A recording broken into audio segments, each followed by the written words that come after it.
Oh, hey there. If you're like me, you're in quarantine, which means between working and sleeping, you're trying to figure out ways to keep yourself busy. Now, this might be carefully cleaning something, or creatively cooking, or maybe you're curiously creeping on people. I won't tell anyone, but you should probably not do that. Either way, content is probably running low, and you have no idea what you're going to watch next. Well, here you go. Something to watch. Today I was going to read to you one of the first stories I ever wrote.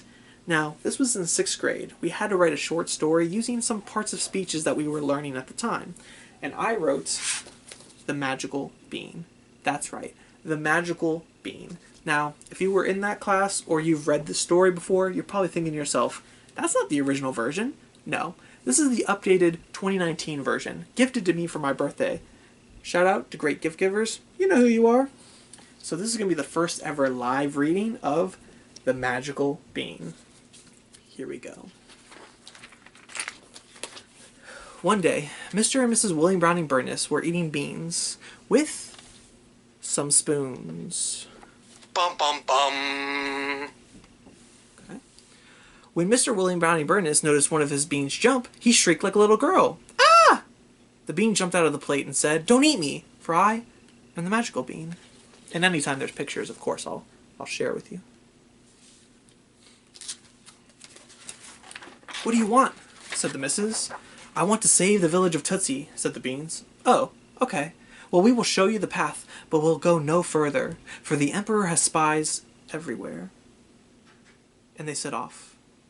When the William Browning Burnesses were out of sight, the bean came to an old man by the name of Mr. Paulson. He told the bean, "Beware.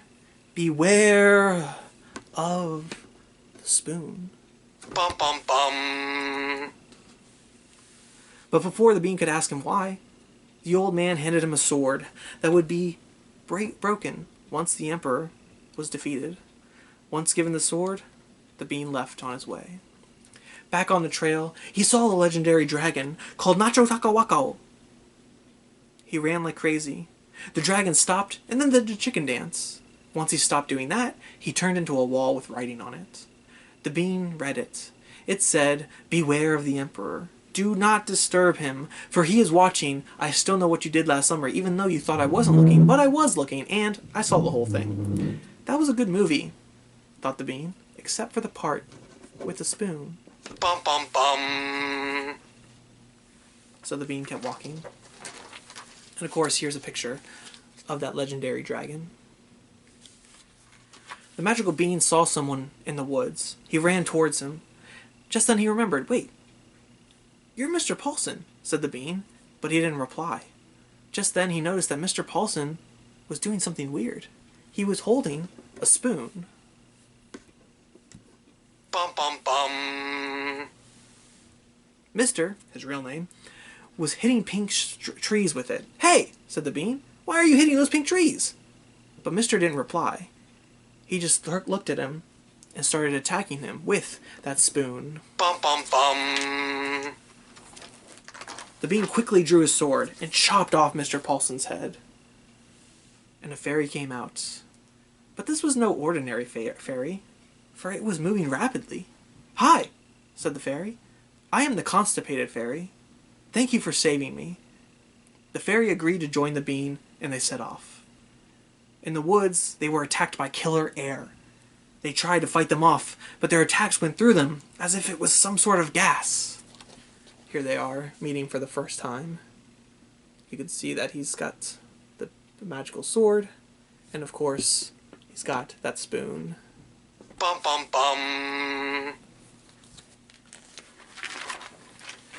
Realizing they were no match for the air, they ran, but they had to stop because the fairy was getting more constipated. They were now in the village. There, they met Rambo Sensor and Erector Jack. Both of them let the bean into their house, but not the fairy, for it was still constipated. They offered the bean some food, but he refused. Once the bean was done telling them his story, Jack got constipated. They had to leave him and continue their journey. When they reached the Kauri Forest, they saw something move. They moved closer and found a bear and a cow. Both of those attacked them, but they were no match for the Bean's sword and the censor's sign. Off went their heads, and spoons Bum bum bum. came out of the cow, and stuffing came out of the bear. It was a good sight, and everybody said, "Ooh, how pretty." Then a man came out of the bear, and he said, "You seek the emperor." Everyone said, "Ah, how wise." Here's a picture of that cow and the bear that they fought. "Seek the moonstone in the castle," the wise man said. "Ah, how dangerous," they said. Oh, okay, just, defeat the emperor and the world will be happy." And everyone said, "Ooh, how wise." So they started off again, but the wise man said, "Wait, I must repay you. What would you like?" And they said, "No, thank you, for we only have one quest." Just then, the wise man pulled out a stuffed bear. "He will be your new teammate," said the old man. So the bear, Mr. Cuddle-Uppums, joined them as they set off. Slowly they approached the castle. They ran into the castle. Then they heard some laughing. It was Emperor Whoosieface. "You'll never defeat me," said Whoosieface. The Bean said, "We'll destroy you, just like we destroyed the other guys." That's when the Emperor said, "Which other guys?" And the Bean said, "The people with the spoons." Bum bum bum. "Who's doing that?" said the Bean. They started to fight. The Emperor tossed his stuffed animal collection at them. "No!" they yelled. When Censor got hit, he fell. The Bean was eaten, half, and Mr. Cuddle-Uppums was now a part of Whoosieface's collection. All seemed lost.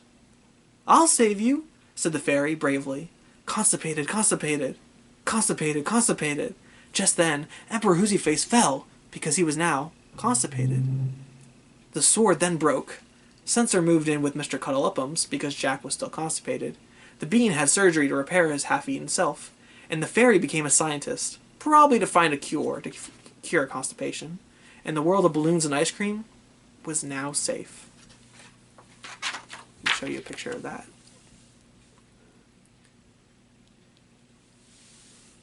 The end? There you have it. The Magical Bean.